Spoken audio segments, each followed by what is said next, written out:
Happy 5D day, everybody, and welcome to Spiritually Raw. We hope you woke to the most miracle morning and are also having the most fortunate day today. And listen, we have a great guest on here today, Tanya. We're going to talk about the EFT tapping. Nobody's explained it to me well.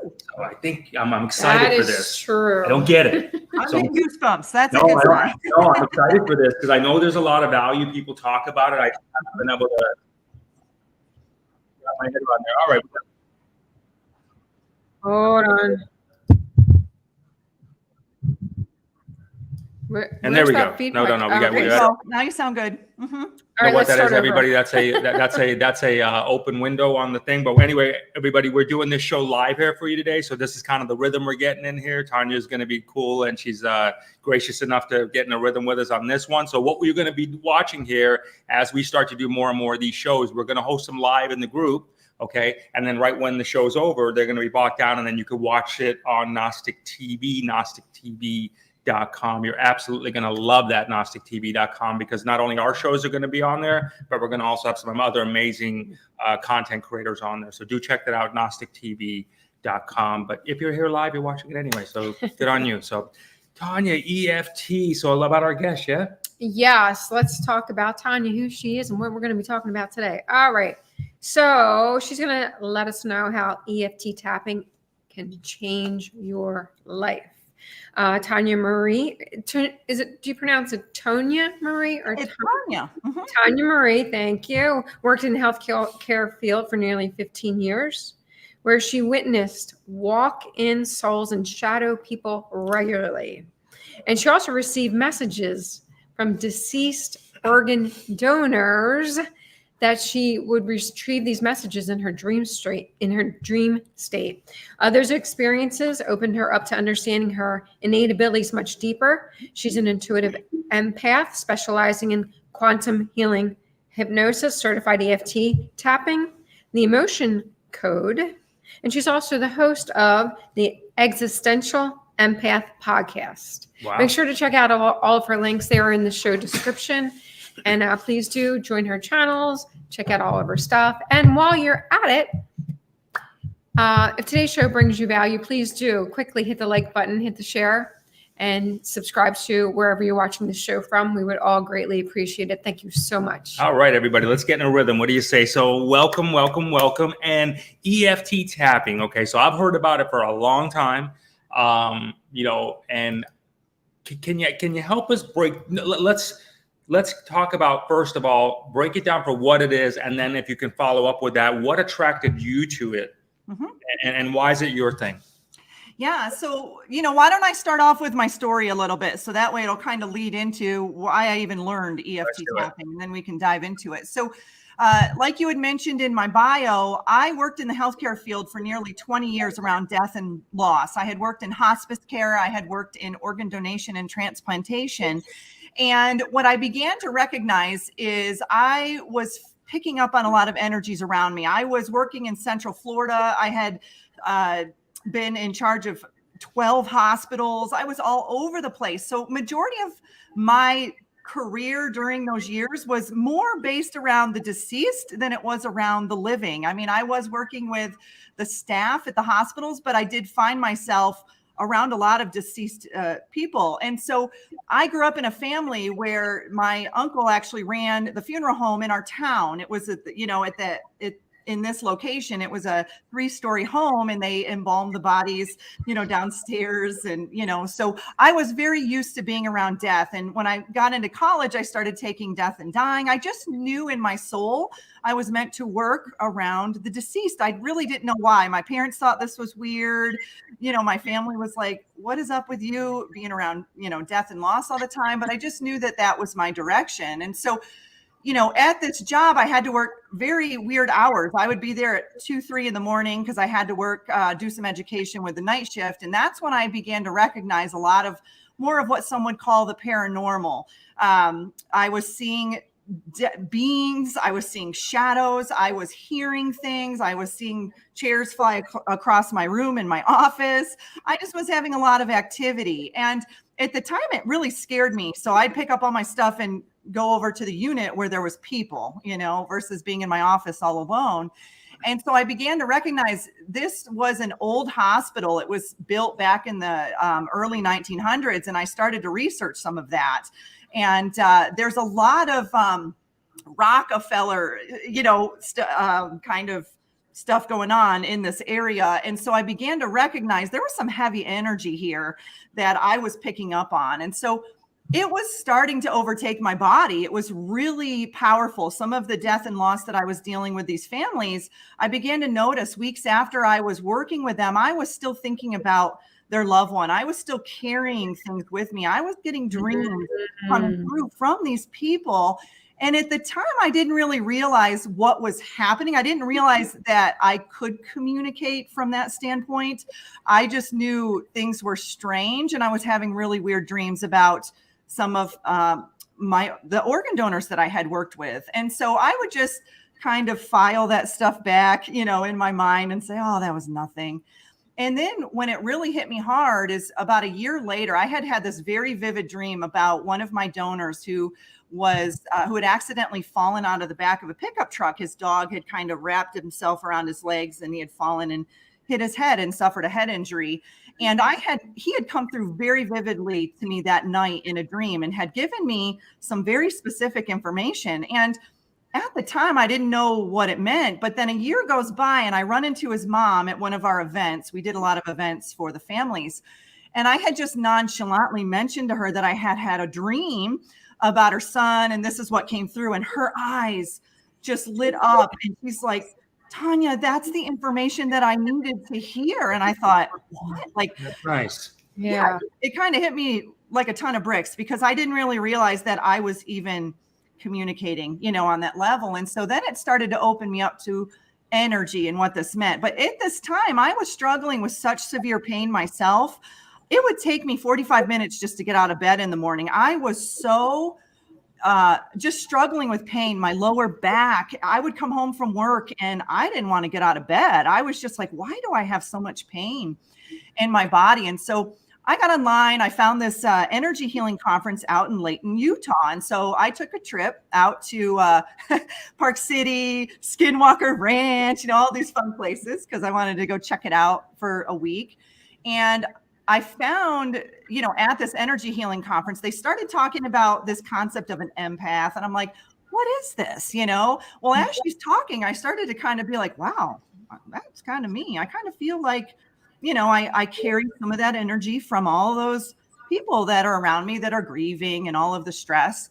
And I just kind of filed that back again, and then when I got back, I started to really learn about how to shift my energy, how to clear my energy, how to ground, how to get outside. And then I started to learn more about these different, what they call modalities. I don't always love that word, but that's what they call them. Right. And so EFT tapping. I don't like that word either. Yeah, it's a weird word. It's a very strange word. I don't. Yeah. What did you find that having the residual attachments that you didn't release their energies, was that causing your illness? Well, that's what I found out. So what was happening is I am a transmuter. That's what I do. I transmute the energies. When I'm around people, I can shift energy from negative to positive, positive, negative, however I choose. And what was happening is it was getting stuck in my body. It was getting stuck because I wasn't, I was really healthy too. I was eating healthy. I was trying to be as clean as I could. But with that said, I was under a tremendous amount of stress at this job. I was working really long hours. I probably wasn't getting the sleep I should have been getting. And even when I was sleeping, I was having these wild dreams, which were kind of keeping me awake. And so what I began to notice is once I started clearing and cleansing my energy through different tools and techniques that I was learning, I started to feel better. I started to feel lighter. It didn't take me 45 minutes to get out of bed anymore. It maybe took me 20 minutes to get out of bed. And I stumbled upon the emotion code first. And now the juicy part of the emotion code is applied kinesiology or muscle testing. So that was a tool that I learned that I would never give up. This is an amazing tool that we can use within our own body to test. Is this a limited belief? Is this someone else's energy? Is this my energy? Where did I pick this up? How do I heal this? Is this generational? What is this? And so I started to just muscle test. and started to realize that 90% of my pain in my body was not even mine. I was literally picking up the bags of every person that I dealt with at the hospital and just throwing it in my backpack, or, you know. That's so fascinating you say that, because there's a lot of healthcare workers, there's a lot of spiritual workers, if you would, that get connected, but yet they don't really effectively disconnect the energy. So we were talking about it the other day. You see a lot of people in the spiritual world that are very gifted, but they always seem very sick.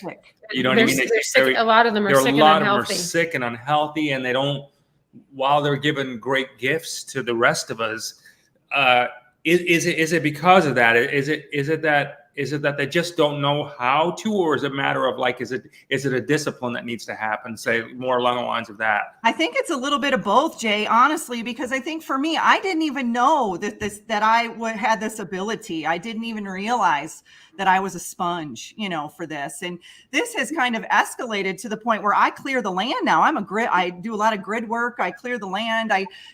So had I not gone through that journey myself, I probably wouldn't be to where I am today. But it is a discipline, because you've got to get your thoughts around it as well. If you're constantly, I'm sick, I'm suffering, I'm in pain, everything you say after I am, you are. Jesus said it. I am that I am, right? So everything that you say after I am is what you are. It's what you're creating. So I think a lot of it too is me getting past those thoughts of every morning I'm waking up in pain and I'm telling myself I'm in pain. I am in pain. And and it was momentum. You were literally manifesting it. You were enhancing you already manifested it, but you were really fueling it. Yeah, I was.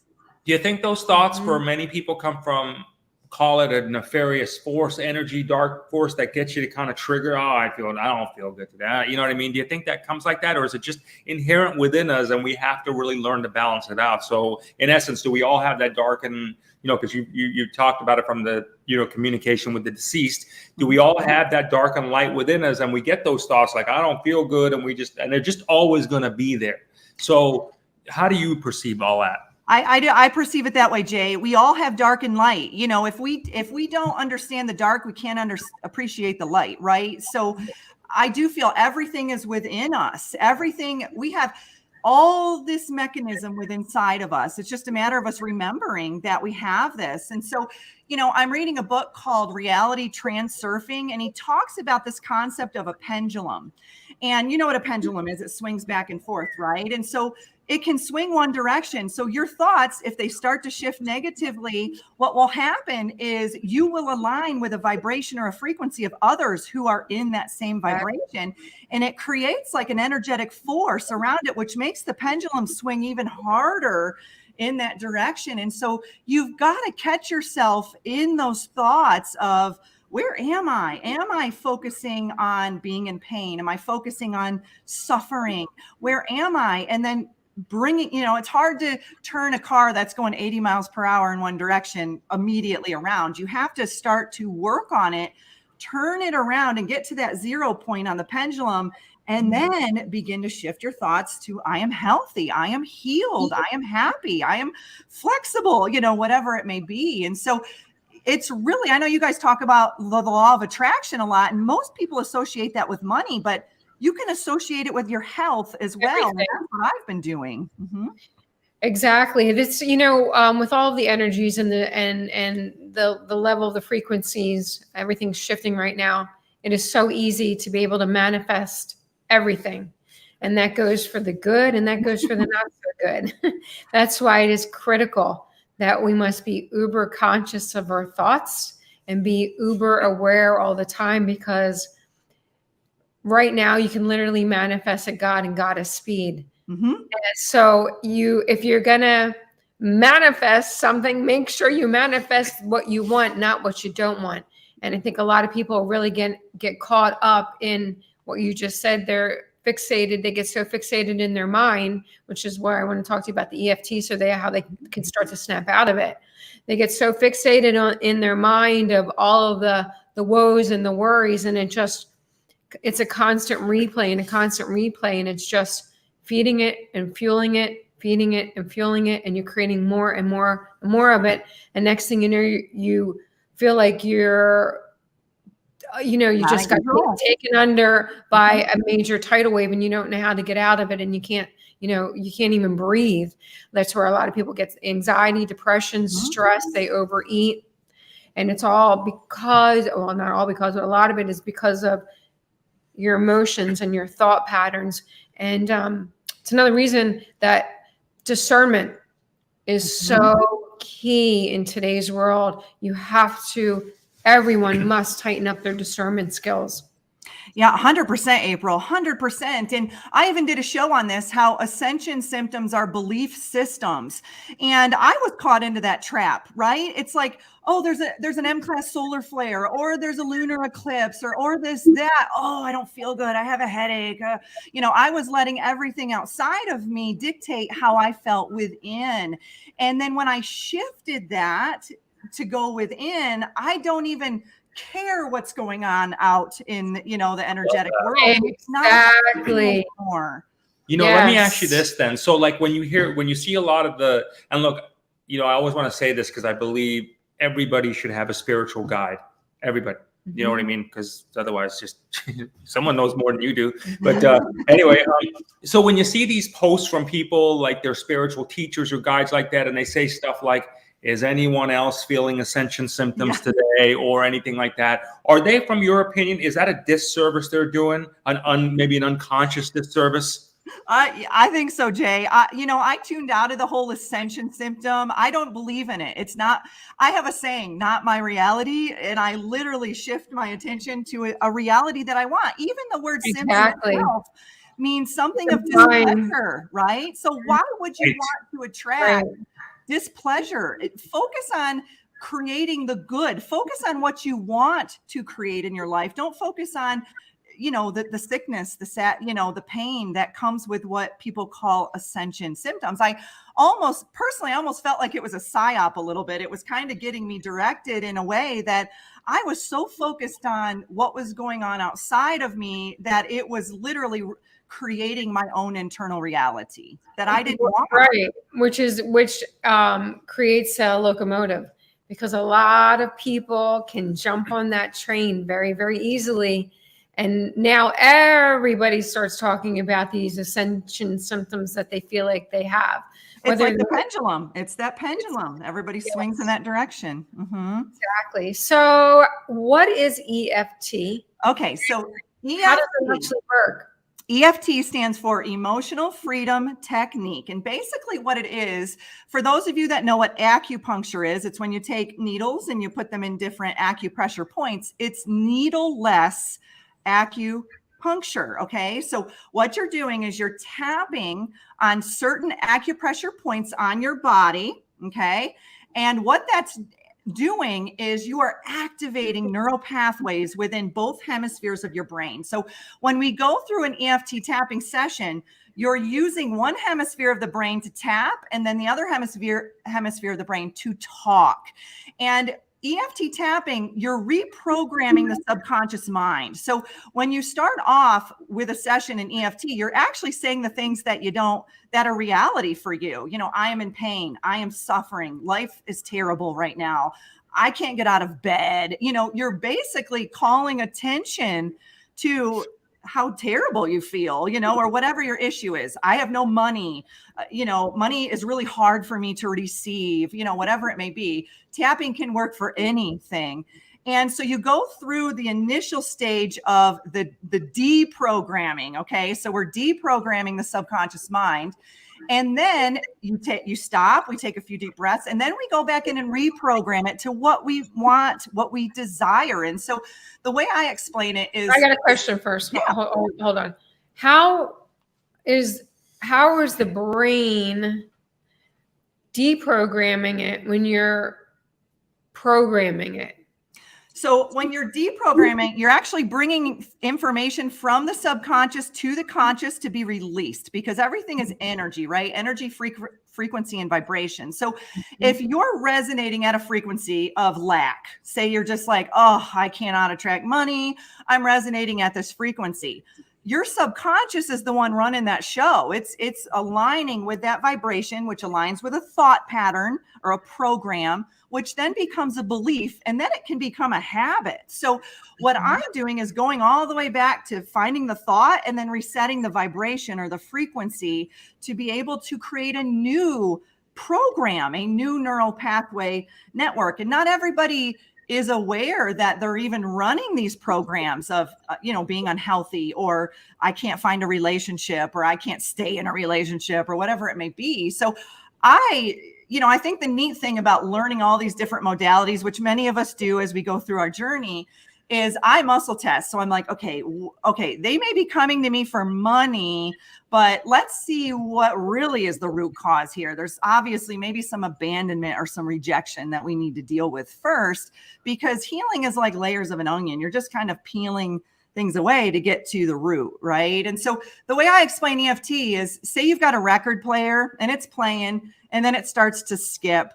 Most people, what they'll do is pick up the needle and move it and continue with that record, right? What EFT is doing is we're actually picking up the needle, taking the record off, putting on a brand new record. We're getting rid of that record because that record's not serving you anymore. So we're going to play a brand new skip-free record, and it's going to play that for you. So it's just really working within the subconscious mind, because the subconscious is a feminine energy. Our conscious is a masculine energy. The feminine loves to be asked questions. So when we're working with the subconscious, I call them ask-formations versus affirmations. So when you're working with the subconscious, you want to ask it questions because it wants to figure things out. And so it's really helping guide your conscious in what you're doing. And most of us are on autopilot because we're running, from old programs in the subconscious. Does it seem to be in the industry in general, maybe with your people, if you were to come to you, does it seem to be a common denominator that they come to you for? Like, is it money? You know what I mean? Is it there, or is it just all over the place? It's funny you say that, Jay, because really what it is what I'm dealing with, because you're a vibrational match. So when you're working in the field of energy, I attract clients that are struggling with things that I'm going through, which is hilarious. I just find that so funny. It's because it's all based off that vibration and frequency. So if I'm vibrating at a certain frequency, I'm attracting clients that are, I'm struggling with this. And I'm like, really? I've been working on that all week, So it's kind of funny. It really depends on where my frequency is and where my vibration is. I appreciate the honesty in that answer, and thank you for that. I want to get back to what you were talking about with the pendulum and the surrounding of the energy for a second. So let's say you're surrounded with people that are like, whatever, they're in the I can't get by club, but they have the pendulum that they use. How you say it? Like, so they could be really well versed in the pendulum. Let's say for an example. You mean literally a pendulum? Like the pendulum, yeah. Well, just visualizing a pendulum. I visualize, you remember at the carnivals, that big pirate ship ride that would go back? That's what I visualize when I think of it. Because when it gets really going really hard, but then it stops for a minute, hangs out there, right? Yeah. Do tools like that actually bring on more of that energy that you shouldn't be around? You know what I mean? So if you got a pendulum, you're surrounded with people that are like, woe is me. You're trying to have a breakthrough. Hey, should I move or should I do that? But your whole social circle is woe is me. Does your pendulum automatically, or is it inclined? Because everybody's seen how they work. It's all of a sudden like, what the hell was that? You know what I mean? But does it automatically incline to your surroundings like that? Is there anything to that? Yeah, no, that's a good question. And I've actually experienced this in my life. When I notice my pendulum is in the negative direction, I'm attracting every negative Nancy around me. And I'm big into doing experiments. So when I started learning about energy, I was working at the hospital at the time, and I knew that my energy was in a negative place because I was overwhelmed. I was overworked. I was stressed. I wasn't loving what I was doing anymore. And I had to sit down with my boss to do a review, and she made a comment to me, you can change the energy in the room just by walking in. And she goes, and you're changing it to the negative right now. And I was appalled by that. I was like, how dare you say that? I'm such a positive person. But I reflected on that, and I was in the pendulum. I was being pulled in that direction. And so I had to consciously make myself aware of when I was recognizing myself engaging in the pendulum. And I had to pull myself away from that and reprogram my subconscious to a more positive swing in the pendulum. And what I began to recognize is those negative Nancy's, so to speak, they would repel from me. I would be walking down the hallway in the hospital, and usually they would want to come up and, and just negative talk. They'd see me, turn around, and literally go the other direction. And so I knew from an energetic standpoint, things were changing, and I knew people were coming up and complimenting me more, which they weren't doing before. And so I knew from within myself, I was literally changing my frequency. And so it takes a little bit of work, Jay, to do that, because if you're really a lot of work. Yeah, in the pendulum, you've got to be consciously aware. Mm-hmm. It's not even a little work, honestly. It's a lot of work, and it's daily work. It's 24/7 work. Yeah, because you're trying to reprogram it to go that direction that you desire. Mm-hmm. Exactly. And it's easy to slip back, but the more that you do it and the more that it becomes second nature to you, when you do slip, you snap out of it very, very quickly. And I also say too, when you're doing those affirmations and you're saying them, I noticed I'd be like, I am healthy, and my head was shaking this way. My body wasn't believing what I was saying. So then I knew when I got to a point where it had been reprogrammed, I was like, I'm healthy. Oh yeah, I'm healthy, because my body was responding positively to the affirmation. And so I noticed that when I first started working on abundance and prosperity, my head was shaking no when I was saying something, but now it's like, oh yeah, I'm on board with this. And then I start seeing the evidence in my external reality present itself.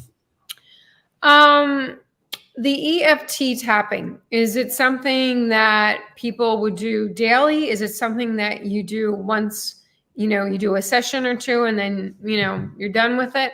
How exactly does that work? Yeah. So, real quick, can I tag on that? Absolutely. Thank you. Because obviously the body, there's so many meridians in the body. How do you know where to tap for what issue? Well, a lot of it is using your intuition. And that's what my whole channel is about. How to learn how to go within, how to heal yourself, and how to listen to your inner guidance, your inner GPS, right? Your inner guidance system. And so, my intention when I'm having sessions with people, I don't want to see you for the next 6 months. I want you to learn these tools. I want to teach you how to heal yourself, right? And so, I may have a client that has one session and they're like, I got this. I can do this on my own. I feel like you taught me this tool, and really I'm not teaching them. They're just remembering it, because we have all this wisdom within inside of us, right? It's just, I'm just helping people remember, like people helped me remember. And so, you could but I do have clients that come back for different things. They may initially come for health, and then they wait a few months and come back for money, and then maybe a relationship a few months later. So a lot of it too is they don't know how to say this. They don't know what script to use. And I say, don't get caught up on that. Say what is coming naturally to you. I've had instances where I'll feel the energy bubbling up like a panic attack, and I just start tapping. And now I like to tap on the thymus. This is not a part of the training for EFT, but I do incorporate this point because it's so powerful. And I've had people get stuck on this point. They can't even say, I had a client who couldn't even say, I am creative. He couldn't even get the word creative out. And wow. I'm like, oh, we got to sit here for a minute. There's obviously a block. And so I'll recognize that with people if they're having a hard time, or fresh out of the gate, they're crying and they're like, why am I crying? And it's because we're bringing up something that needs to be released, because it's all energy. But what EFT is doing is it's just moving the energy out, because it gets stuck, in our body, these pockets. And there's one method called chasing the pain. So if someone is in pain, we chase it, and it could go from, the lower back, and then it moves up, it's in the shoulder, and we're literally chasing the pain out of the body, or chasing the ball of energy out of the body. What about animals? Because animals have a tendency to pick up the owner's issues or illness a lot. And they're absorbing. I personally think they think they're doing it to help the owner, or you know what I mean? So so the owner can get through it, but then the poor little animal suffering. Does it work on animals? It does. And, April, it's funny you bring that up because 90% of my clients, after I'm done with them, can you work on my animal? And I always tell them, work on yourself. Your animal will heal because Right. your animal's mirroring what Yeah. you need to heal within inside of you. Exactly. Mm-hmm. Animals are like shock absorbers for our They soul, are. right? Pretty much. They're Like, the labs. I got this. I got this. Yeah, and I guess it is important for people to not kind of be dependent because then, and for your sake too, because then that's how you absorb all that energy too, right? Like as far as, and this allows you to disconnect. How do you now perceive the world as we look at it from being here on this planet, being able to communicate with the deceased, let's call it, other dimensions? How do you see it? I mean, is it a different consciousness? Are we coexisting? Is everything just all here? Like, how do you perceive this just mind screw of where we live right now? Yeah, that's a good question, Jay. And I'm sure my belief system, I call belief systems BS because they change all the time. My belief system today might be different tomorrow, but so true. Exactly. So the way I look at it is everything is a different vibration. Everything is energy. Tesla said that everything is energy, frequency, and vibration. And so those who have crossed over they're there. They're just in a different frequency. And some of us may be tuned into that radio station and some of us may not be. We have a choice, with law of attraction, you have a choice to guide your energy or focus your energy on what you desire. In that job I was in, clearly I was focusing on the dead because that was my role at the time. So I was having a lot more interactions with those that had crossed over. Now, I don't have them nearly as much as I used to because I'm not working in that field anymore, but I have directed my energy or my focus towards other things. And I've experimented with this a lot. When I first moved out to the Pacific Northwest, Sasquatch was not on my radar. ETs were not on my radar, but I got out here and I met a bunch of people that were really into this. And then I started to have experiences. Then I thought, what if I pull away from that a little bit and just see what happens? I pulled away. I stopped having the experiences. So I really do feel where our energy or our focus goes, our energy flows, right? So we are the creators of our reality. And so when we're consciously aware of that, if we are living a life that we just aren't loving, then we can choose at any moment to shift into another parallel reality. Mm-hmm. Yes, we talk about that so frequently because, a lot of the population is still under the delusion spell, the program, whatever you want to call it, that of how they were taught to believe how reality is created, which we actually did a show last week, shattering your reality. And I watched that one. That was good. Thank you very much. That's why I believe that these conversations are so critical, and it can't be stressed enough that we have to constantly reinforce to everyone, you create your own reality. No one creates it for you. And that takes you out of a victimhood mentality. 100%. Right? Once you start to release yourself from this victimhood mentality, then you can really start to shift your life and change it and mold it in the direction that you want it to go. Yeah, 100%. Because I felt that way too. I was getting kind of pulled into the pendulum of conspiracy and truthers, and it was really fun. That was a really fun rabbit hole to go down. But then I realized it was consuming my life. It was consuming, and I was seeing evidence of it in my external reality because I was so focused on it in my internal reality. No question.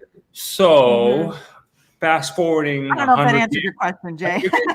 No, totally good. So fast forward like 100 years in the future now, what do you want to be known for? What do you want to be remembered for? That's a great question. I just want to be remembered for having a good frequency. I want to be remembered for when people are around me, they feel good. And there's been times in my life where they felt awesome. And then there's times when they're like, but I also look within myself and say, look how I was acting at that time too. So, it really just comes down to, I want to be compassionate. I want to be loving. I want to be happy. And I want to create an amazing reality for myself that attracts amazing people in my reality. And then have them have beautiful experiences too. I love it. I love it. I love it. That's the train that we aspire to be on for ever and ever and ever. Yeah. It's a much happier train. It's a and not only that, It's and not only, lighter. exactly. So much Not lighter. only is it a happier train, it's a smoother train. It's a smooth ride. Things come to you effortlessly. And I think a lot of people, when they're starting to feel off balance and overwhelmed and stressed out, or feel like they're getting these ascension symptoms, you have to take time to care for yourself. You have to take time to get grounded. When we're feeling off balance, it's because we're not grounded to the universe. You're not grounded to the earth. And you just need to take time to rebalance and reground yourself. You do. And if you're not feeling grounded and rebalanced, theexistentialempath.com is where you should be going. Look, everybody, for real, we've got a soul sister out here. It's going through the journey in life like it is. You know, we always talk about it. You know, we're just, someone's trying to help figure this out. If someone's got it, look, you got a great vibe about you. I appreciate your service, your authenticity, and thank you very much. And, you know, for all you're doing. But all right, so when people, tell us a little bit about that. When people do visit your website, how does it roll? Do they submit something to book a session with you? Like, how does that, can you tell us about that? Yeah, so my website, theexistentialempath.com, you can go. I have a variety of things. So I do quantum healing hypnosis, which I know people get a little about the word hypnosis. I call it quantum healing. Really what I'm doing is I'm guiding you into a deep meditative theta state. Theta is where we can reprogram our subconscious minds, where we can shift things very easily, very good, because you're in the quantum field. And just really guiding someone through a beautiful meditation to get them into that theta state. And it's really subject to the person, honestly, if they decide to choose this session. It's a little, okay, most quantum healing sessions are 4 to 6 hours. I say that's BS. That's a belief system. It doesn't have to be that long, because I do two hours at max. It's like, okay, you're going to get a nice relaxation in, and we're also going to reprogram some things. We can activate DNA. I speak light language. Oftentimes light language comes through in my sessions. I do tapping in my sessions. I do muscle testing. Sometimes people's loved ones come through. I really can't sit here and say what's going to happen in the session, because someone's dragon came through once, and I'm like, wow, that was a very interesting experience. I love it. And my dragon and their dragon connected.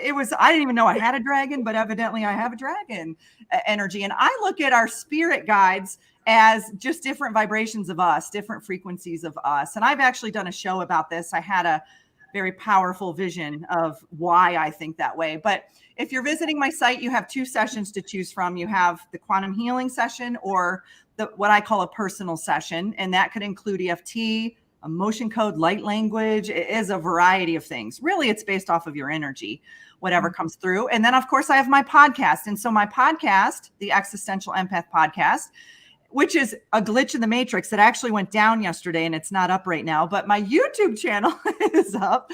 And I have guests from all varieties on my show. I do some shows myself, and then I have guests that all of us are teaching you how to heal within, how to go within yourself, how to heal. And now some people will say, well, can you heal everything from within? And I do feel you can, but there are times you may want to reach out, because we have blind spots, right? We have blind spots that sometimes we can't see.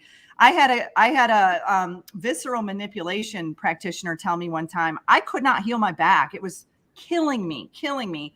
And I was trying every tool I knew. And I went to her, and boom, she immediately helped me. And she said, well, I acted as a fulcrum for you. I helped, the energy kind of flow through me, because you were having a hard time getting it to release from you. So, I think there's definitely a time to go within, and then a time to reach out. Got it. I think it's all one, really. I do too.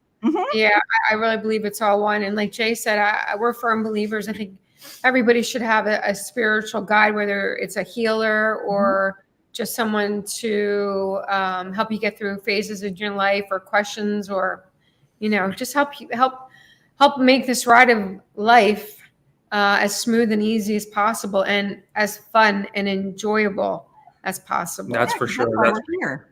That's why we're here. Exactly why we're here.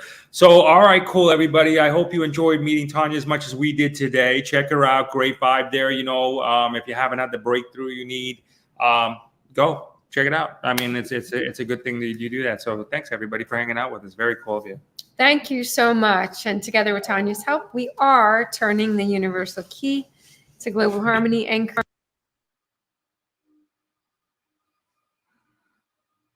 Oh, I can't hear you. Can't hear you. importantly, may all your dreams come true. Please take a second if we brought value to you in any way. Please do take a second. Hit the like button. Kindly share the show. Share it with everybody. Share it with someone that you know that may need it. And we surely would greatly appreciate it. Much love to each and every one. Thanks. We'll see you next time. Thank you. Much love.